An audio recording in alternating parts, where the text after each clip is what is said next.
ang nakaraan. Di na nito natagpuan ang kanyang iniirog na si Buboy. Na dito, mga kakaibang bagay ang kanyang natuklasan at nabuo ang kanyang plano na bumuo ng pangkat upang makatulong sa isang paparating na lihim na digmaan sa may pagitan ng mga kapwa nilalang ng kadiliman.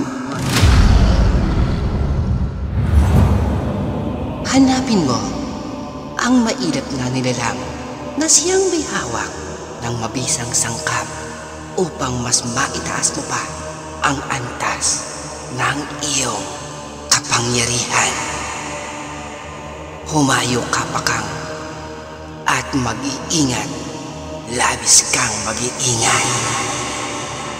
Weh, sila ka mo ang mag-iingat.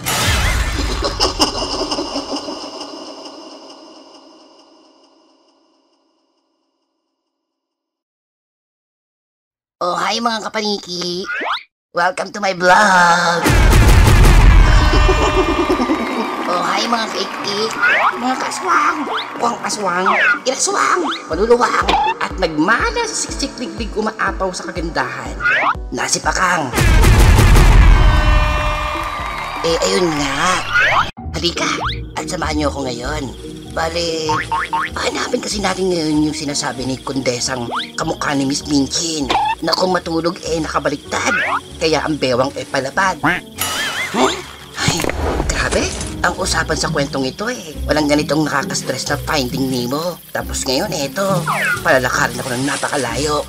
Bakang, kung alam ko lamang ding magrereklamo ka, ikaw na lang din sana ang inilagay ko sa mga kalabang aswang ni Mang Berto sa kanilang ikatlong libro. Ay, hindi naman. Ito talaga si narrator, masyadong sensitive. Alam mo na, gusto ko lang naman kasi yung mga eksenang ang ganda-ganda ko lang. Tapos napapalibutan ng mga yamin-yamin na mga kalalakihan. Ganon. Bueno. Heto. Sa isang lihim na isla ay nagdidiwang ang isang tribo. Pinalilibutan ang isang baklang reklamador ng mga matitipunong kalalakihan. Nakabahan, sukat ay isang dangkal. Ay, gusto ko yan. Nakalabas ang mga abs. Ow! At sa gitna nito ay nakatapos ng kadenang pangbarko. Parang ang bigat naman sa kalooban yan. Ang walang kalabang-labang, si Bakang. Sige, kunin niyo na ako. Nagpupugay ang mga kalalakihan upang siya Ayan. ay kainin, Eat me. simutin, Ang hirap. lapain, Gusto ko yan. Inyong-inyo na ako. pugutan ang ulo, Ay, karnihin, ay, at sunugin ng buhay. ay. Teka, bawi na lang narrator. Nagmamadali pala ako. Tuloy ko na lang nga yung paglalakad ko. Nasa ilang sandali lamang ay narating na ni Pakang ang isang tagong yungib kung saan ang isang nilalang ay namamahay. Isang nilalang na namumuhay sa pagkain ng mga bangkay. May mga matutulis na kuko, tila mga karit, at may malapot na laway na walang tigil sa pagtulog. Mga matang bilog, kumikinang na kulay dilaw, nasa bulok na naman ng patay. Ito ay uhaw na uhaw. At heto ngayon si Pakang. Nakatayo ito sa bukana ng yungib at buong tapang na nagsalita. Pweh! Amoy ebak! Ano ba namang lugar to? Hindi ka talaga magkakamaling bahay ito ng... Ano ulit yun? Baruwal? Balakuba? Amoy imbornal? Pweh! Hoy! Kung sino ka mang nakatira dito, lumabas ka na lang. Pweh! Lintik! Hindi ako mapasok dyan, no? Magkakamatigasan tayo dito. Lumabas ka na! Hoy! Taong imbornal! Labas!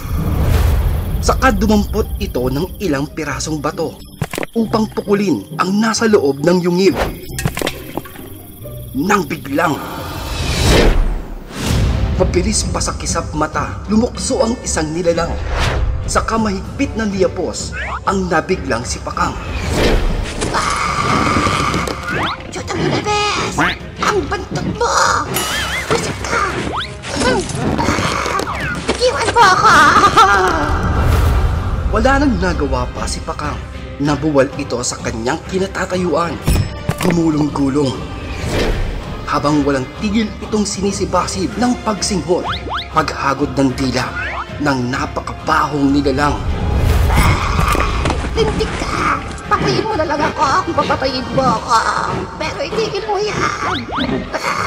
Kadiri ka! Ang jontot madrigal mo! Tama na! Tama na! At biglang huminto ito sa pagsugod sa katuwang-tuwang sinabi ng nilalang. Sa wakas, naalala mo din akong bisitahin. Ikaw? Sa kabuong giliw na ipinakita ng nilalang ang kanyang baku-bakong ngipin. Wari, tuwang-tuwa ang kanyang nag-iisang. Ninang? Ikaw? Baldo? Ninang Baldo? Ninang! Ang tupid and mother.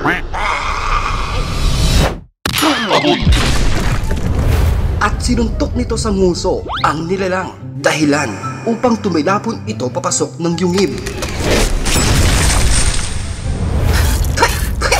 Wisit ka talaga, Ninang. Sa lahat ng makakabeso-beso ko, ikaw talaga yung nakakasuka. Mapagkakamalan akong nalaglag sa kanal nito eh. Baka sabihin nila, nagmumug ako ng tae. Ngunit tumatawa lamang ang nilalang na si Baldong Balbal dahil sa hinaing ng kanyang. Inahanap naman, parang di ka na nasanay. Bago anong bago? Sobrang nadumpay lang sa'yo ang ninang Valerie mo eh. Ikaw talaga. Wow! Ganda ng upgrade Valerie talaga. Huwag ganon. Huwag ako Baldo. Agoy. Ganon. Pues, maaari ka ng umalis. Alam ko namang, bakit kayo nakaparito? At yun lamang ang inyong nais. Pare-parehas kayo. Magagaling lamang kapag may kailangan. Kailangan niyo lamang ako kapag mayroon ako ng inyong hinahanap na mga ganon, ganyan. Bakit ganon, no? Pero kapag ako naman ang may kailangan, nasaan kayo? Kapag ako ang wala, naririnig niyo ba ako? Kilala niyo pa ba ako? Hindi, di ba? May mother father pa ba sa inyo? Wala, di ba? Sige, maaari ka na umalis. Pakang, umasa ako ng napakatagal at sa lahat ng mga sumailalim sa aking kapangyarihan, ikaw ang noon ang may pinagtagal. Pero hindi, nagkakamali pala ako. Isa lamang pala itong ilusyon. Ako lang pala ang nag-iisip ng taong may ganon. Wala eh, mahirap umasa. Paalam, maaari ka nang umalis. Mag-iingat ka sa iyong pagbalik. Saka dahan-dahan, lumakad pabalik ang tila kubang nilalang patungo sa kanyang madilim at malungkot na kuweba. Na hindi naman maikakaila ang pangingilid ng luha ni Aling Pakang dahil sa kanyang mga narinig. Tila na'y masmasan ito at nais patunayan na hindi siya kabilang sa lahat ng mga nabanggit ng naluluhang balbal. Kung kaya, huminga ng malalim si Pakang. Nag-ipon ng lakas loob sa kalumapit at tinapik ang kung tawagin na si... Ninang, binambaldong balbal naman eh. Mother Valerie. Para naman ang sakit ng mga sinabi mo. So tingin mo ba ganon? Ganon ako? Tingin mo ba narito ako dahil lamang sa ganon? Ako pa rin ito. Si Pakang. Ang iyong unika iha materialis puertes, di ba buntes? Kumakain ng ipis na ang mukha ay naglalangis at ang balat ay nagkakaliskis dahil sa galis na palagi kang namimiss. Ako pa rin ito. Sorry na. Ika ni Pakang. Habang nanginginig na ang mga kamay, hinihintay ang paglingon ng kanyang pinakamamahal na ninang Baldong Balbal. Uy, kako patawad na. Ninang, uy, lumingon ka na kasi. Sige na. Uy, sige na. At dahan-dahan, muli itong lumingon. Parahang tumitingala ang kubang balbal sa kamalalim na bumuntong hininga. Chutangin na, mes. Hindi ko talaga kaya. Ang hirap magpikit ng hininga. Para akong sinasakal. Ang tapang talaga ng amoy mo. Sorry na kasi, Ninang. Ito talaga eh. Isa ka, malamang. Paano ka ba namin kasi makakabanding? Paborito mong pastime, magmukbang ng bangkay. Sip-sip ng nabubulok na laman ng patay. Soft drinks mo nga eh. Natutunaw na utak ng bangkay. Ginagawa mong lollipop yung nakaagnas na daliri. Tapos midnight snack mo, ngumat-ngat ng nakakasulasok na bulok na buto. Mother Valerie naman, ikaw na lang mag-adjust. Ang kirot talaga sa ilong ng amoy mo eh. Ika ni Pakang na hindi na natiis ang kanyang pagpipigil ng ilang sandaling hindi paghinga na bumubungis-ngis namang bumalikwas ang kubang balbal sa nakatakip ng ilong na si Pakang. O siya, tama na nga ang drama. Alam ko naman eh, iba ka talaga sa kanila.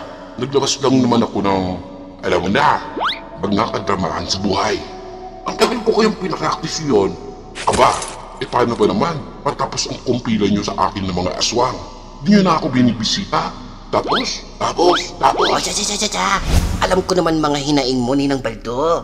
Taka, aba, sa lahat naman no, sino ba ang palaging nagpapahatid ng sulat sa iyo? Ako lang naman yun, di ba? Kahit itanong mo pa dun sa may pamangkin mo na si Juan. Teka, nasa na nga pala yung si... Oo.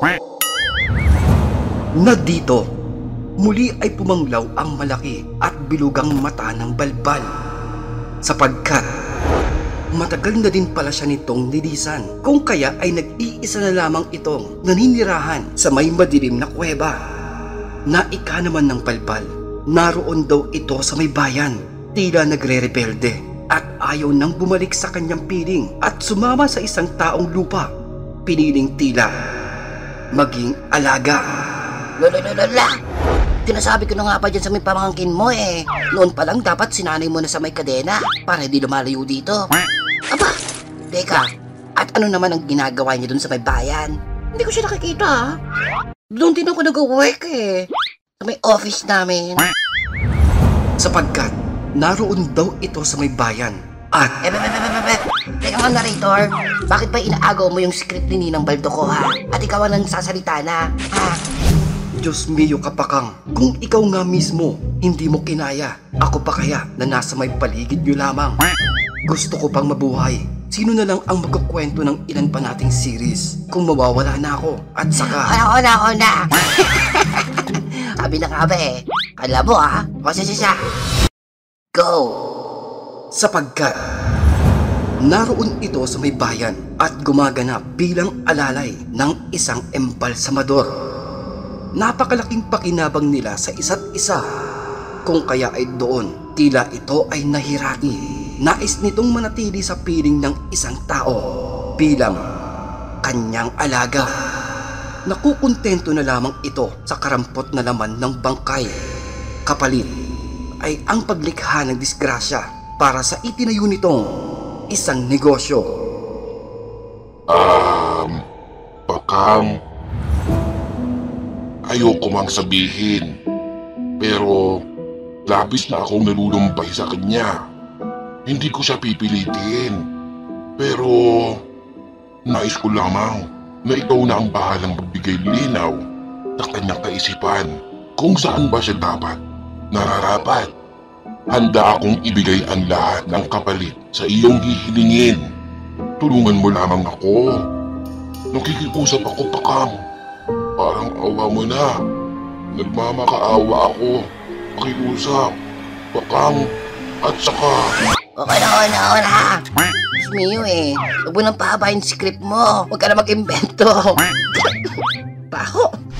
Wala naman talaga sa script yung sinasabi mo eh. Diyos mio. Ang hapdi sa ilong talaga ng amoy mo eh. Nasusuffocate na ako, Ninang. Naman eh.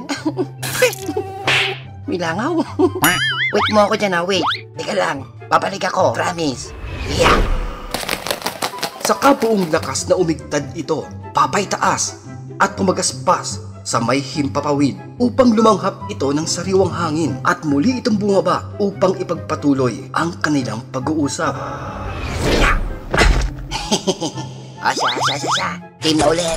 Nasaan na nga ulit tayo? Teka. Tignan ko dito. May copy ako niyan sa script eh. Ito. Okay. Bale. Hindi. Andun na ako sa may ano eh. Hindi. Huwag ka lang kumuda, Ninang. Ako na. Shut up ka na lang. Okay. Ito yun. Na dito ay sinulyapan ni Pakang ang madilim na kuweba at kanyang naaalala ang mga masasaya nilang nakaraan. Tila isang kahapon lamang, matatamis na sandali, kapiling pa ng kubang nilalang na si Baldong Balbal ang nag-iisa nitong pamangkin sa kanila noong kuwebang napupuno ng mga adorno mula sa mga buto ng bangkay, tila mga banderitas. Ngunit ngayon ay napupuno na lamang ng mga sapot. Lumot ang tahimik na kuweba. Kung kaya ay buong higpit na yumakap si Pakang sa kanyang ninang Baldong Balbal. Humihigbi at sinabi, Ang baho mo talaga, Ninang. Para akong yumakap sa inidoro. Pero, kahit ganyan ka, no? Love na love kaya kita. Hindi. Huwag ka mag-alala. Ako ang bahala. Hindi ko hahayaang mabulag at samantalahin ng kung sino man ang mahinang kukote ng pamangkin mong si Uo. Aray, Di naman sagdan mo. totoo naman eh. Tanda ko pa nga noon eh, tinanong ko yun ng 1+1. Tinagot ba naman sa akin, Magellan? Hindi na siya ganun ngayon, no? Nagbo-walk out na lang siya pag di alam ang sagot. Wow, Ang bright, di ba? improving. Marunong na nga. at dilubos na ni Pakang ang pagkakataon upang ilahad ang kanyang sadya. Na dito, mahigpit na napahawak sa kanyang tungkod ang kubang balbal dahil sa kanyang nalaman. Pati na ang hinihiling nitong tulong tungkol sa may natatanging sangkap upang maitaas ang kanyang antas sa pagiging aswang. Ang langis ng Plutanesis parasis sa Kuyukutis na Putradis Pampakinis. Pero syempre no, ayoko naman na isipin mo dahil lang sa may kailangan ako sa'yo. Ganun, ganyan lang yon. Hayaan mo munang tulungan kita, Ninang Baldo. Mother Valerie, sa iyong suliranin. Babalik ako. At sa aking pagbabalik, may liwanag sa Meralco. Dahil masisilayan mo na ang pamangkin mong majontot. Pangako. Kung kaya, bumalikwas na si Pakang upang kanya nang bawiin ang naliligaw ng landas na si Uo, ang pamangkin ng mailap na kubang nilalang na si Baldong Amoy Imbornal, Baldong Balbal. At abangan ang mga susunod na matitinding tagpo sa ating bagong serye na susulpot at dilitaw tulad ng inyong nakasanayan na bumabawi din naman, di ba? Ang hirap din kaya? Wala eh. Minsan ayoko na eh. Pero dahil ang sayo ibahagi sa inyo yung mga ganitong kwento, bakit ko naman ipagdadamot? Di ba? Siyempre, damay-damay na to. Di pwedeng ako lang yung tumatawang mag-isa. O siya, kita-kita tayo ulit sa susunod na henerasyon. Dahil sa tagal nating mag-upload. Dami ako nagagawa dun. Talagang hobby lang po talaga to. Pasensya nyo na. Ayun nga, And this is Pinoy Horror Encounters na nagsasabing, huwag mong ikukumpara ang buhay mo sa iba dahil parehas lang kayong may diferensya. Parang ang sama pa rin ang dulo, no? Pinipilit kong maging motivational eh. Kaso, irritational. Abnormal. Yun lamang po. Stay safe and fresh, everyone. And stay awesome. Peace.